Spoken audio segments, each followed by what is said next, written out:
혹시 발목이나 다리를 다쳐서 갑자기 목발 짚게 되셨나요? 그러면 계단은 또 어떻게 오르내려야 할지, 집안의 그 화장실 문턱 같은 건 어찌 넘어야 할지 좀 막막하고 불안하실 수 있어요. 넘어질까 봐 두렵기도 하고요. 안녕하세요. 여러분의 든든한 도움이 골든 헬퍼입니다. 오늘은 저희가 최근에 나온 여러 학술 자료랑 또 보고서들을 좀 분석해 봤는데요. 이를 바탕으로 어르신들께서 목발을 어떻게 하면 안전하고 효과적으로 사용하실 수 있는지, 그 방법부터 나중에 목발 없이 다시 걷게 되기까지의 전 과정을 좀 쉽고 자세하게 알려드리려고 합니다. 네, 안녕하세요. 갑작스럽게 다치셔서 목발을 쓰게 되면 아무래도 좀 당황스러우시죠? 근데 이 목발이라는 게 다친 다리에 체중이 실리는 부담을 줄여줘서 통증을 좀 덜어주고요. 또 더 다치지 않도록 막아주는 꼭 필요한 도구입니다. 회복의 정말 첫 단추라고 할 수 있어요. 맞아요. 근데 이게 좀 심리적으로 불편해하시는 분들도 계시더라고요. 어떤 자료 보니까 외형이나 아니면 좀 불편하다는 이유로 특히 젊은 분들이 목발 쓰는 걸 좀 꺼린다, 이런 내용도 있더라고요. 하지만 역시 빠른 회복을 위해서는 잠깐의 불편함은 좀 감수하시는 게 좋겠죠? 네, 그렇습니다. 그럼 일단 목발을 어떻게 준비하고 맞춰야 하는지부터 좀 알아볼까요? 네, 좋아요. 어디서 구해야 할까요? 우선 목발은 보통 병원 근처에 있는 의료기기 판매점이나 아니면 온라인몰에서도 쉽게 구매하실 수 있어요. 요즘은 배송도 꽤 빠르잖아요. 가격은 보통 한 2만 원 안팎이고요. 당근마켓 같은 중고장터에서 좀 더 저렴하게 구할 수도 있습니다. 그리고 중요한 정보가 있는데 국민건강보험공단 지사나 보건소, 또 일부 병원에서는 무료로 대여해주는 서비스도 있으니까요. 한번 확인해 보시면 좋을 것 같아요. 와, 무료 대여 정보는 정말 꿀팁이네요. 꼭 확인해 보시면 좋겠어요. 자, 목발을 구했다면 그 다음이 정말 중요하죠. 바로 내 몸에 딱 맞게 조절하는 거요. 이게 여러 자료에서 보니까 생각보다 훨씬 중요하다고 강조를 하더라고요. 네, 맞습니다. 이게 잘못 조절하면 오히려 어깨나 손목 같은 다른 곳에 통증이 생길 수도 있거든요. 높이는요, 목발을 짚고 섰을 때 겨드랑이 바로 아래에 손가락 두세 개 정도가 들어갈 만큼의 여유 공간이 있어야 합니다. 너무 딱 붙이면 안 돼요. 그리고 손잡이는 팔을 이렇게 편안하게 내렸을 때 손목 높이에 오도록 맞추시고요. 잡았을 때 팔꿈치가 약간 한 15도에서 30도 정도 살짝 굽혀지는 게 가장 좋습니다. 여기서 많은 분들이 좀 실수하시는 부분이 그 체중을 겨드랑이로 지탱하려고 하는 것 같아요. 여러 자료에서도 공통적으로 지적하는 문제던데 반드시 손하고 팔의 힘으로 체중을 지지해야 한다면서요? 네, 정확합니다. 겨드랑이로 체중을 지탱하면 그쪽 신경이 눌려서 팔이 저리거나 통증이 올 수 있어요. 위험하죠. 그래서 이 손잡이 높이 조절이 참 중요한 건데요. 이게 쇠목발은 나사가 좀 뻑뻑해서 조절하기 어려울 수도 있으니까 그럴 땐 그냥 구매처 직원분께 맞춰달라고 하시는 게 편할 수 있습니다. 네네, 전문가의 도움을 받는 게 좋겠네요.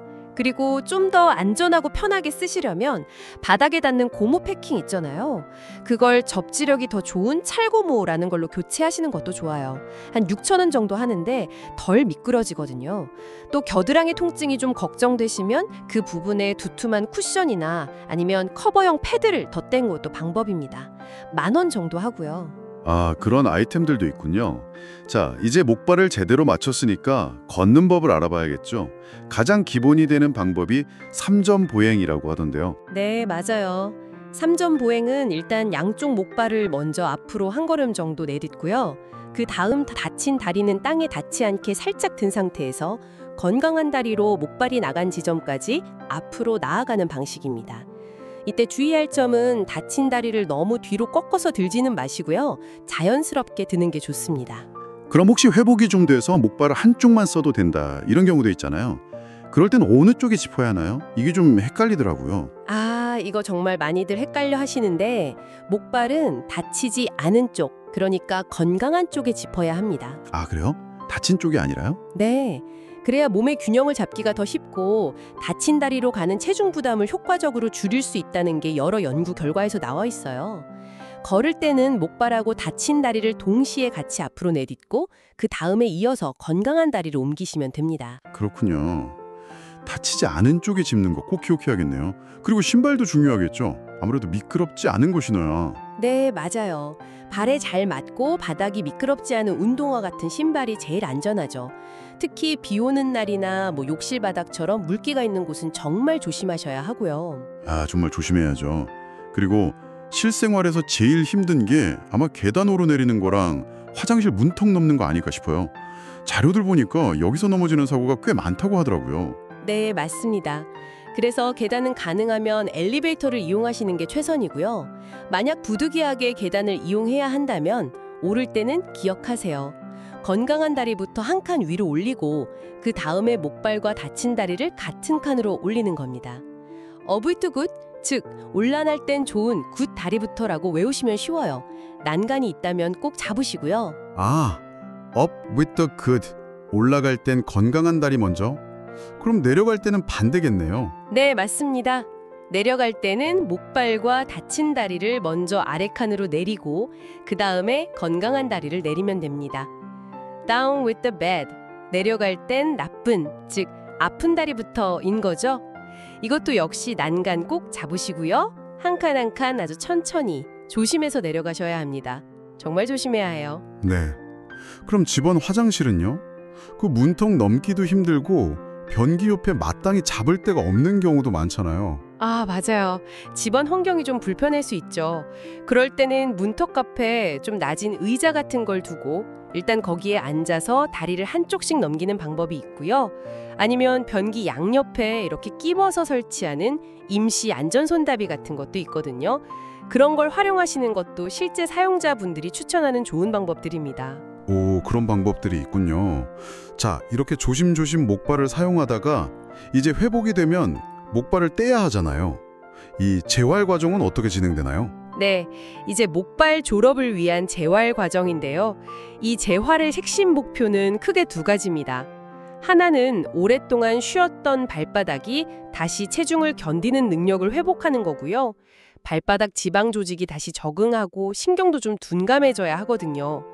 또 다른 하나는 우리 몸이 균형을 잡는 감각, 전문 용어로는 고유 수용성 감각이라고 하는데 이 감각을 되찾는 겁니다. 아, 그렇군요. 오래 쉬었던 발로 다시 땅을 디디려면 좀 아프기도 하고 균형 잡기도 어려울 것 같아요. 네, 당연히 그럴 수 있죠. 그래서 재활 전문가들은 꼭 의사의 지시에 따라서 아주 점진적으로, 단계적으로 체중 부하를 늘려가라고 권장합니다. 처음에는 완전 체중 부하 없이 발만 살짝 되는 연습부터 시작해서 그 다음엔 부분적으로 체중을 싣고 최종적으로는 완전히 체중을 싣는 거죠. 처음엔 좀 절뚝거리더라도 너무 두려워하지 마시고 걷기 시작하는 것 자체가 재활의 시작입니다. 괜찮아요. 보통 어떤 단계를 거치게 되나요? 구체적인 예시가 있을까요? 이건 사람마다 또 부상 정도에 따라 다르긴 한데요. 예를 들자면 처음 한 1, 2, 3일 정도는 양쪽 목발을 계속 사용하면서 통증이 없는 범위 내에서 다친 발을 살짝살짝 땅에 디뎌보는 연습을 하는 거죠. 체중 지지 능력을 조금씩 깨우는 거예요. 그러다 한 4, 6일차 정도 되면 이제 한쪽 목발만 다치지 않은 쪽에 사용하면서 다친 발로 살짝 서보거나 한 발로 균형 잡는 연습을 해보는 거죠. 균형 능력을 키우는 단계입니다. 그리고 7일차 이후부터는 상태를 봐가면서 아주 조심스럽게 목벌 없이 걷기를 시도해 볼 수 있습니다. 물론 필요하다면 그 과정에서 뒤꿈치가 먼저 닿고 앞꿈치로 땅을 차는 올바른 보행 패턴을 연습하거나 약해진 근력을 키우는 운동, 관절 운동 같은 걸 병행해야 하고요. 요즘은 무중력 트레드밀 같은 좋은 보조 기구들도 있습니다. 단계적으로 차근차근 진행하는군요. 재활 과정에서 정말 용기를 내는 게 중요하겠어요. 그렇습니다. 이 신체 회복 과정이라는 게 때로는 심리적으로도 상당한 도전이 되거든요. 목발을 짚는다는 게 일시적인 불편함이긴 하지만 그 속에서도 나을 수 있다, 다시 잘 걸을 수 있다는 자신감을 잃지 않고 적극적으로 재활에 임하는 그 마음가짐이 정말 중요하지 않을까. 이번에 여러 자료들을 보면서 다시 한번 그런 생각을 하게 되었습니다. 네, 신체적인 회복만큼 마음 건강도 잘 챙기는 게 중요하겠네요. 자, 오늘 저희가 이렇게 정리해드린 정보가 여러분의 안전하고 또 빠른 회복에 조금이나마 도움이 되었기를 진심으로 바랍니다. 계속해서 이렇게 유익한 삶의 정보를 얻고 싶으시다면 구독과 좋아요 꼭 부탁드립니다. 여러분의 건강하고 활기찬 삶을 저희 골든헬퍼가 항상 응원하겠습니다.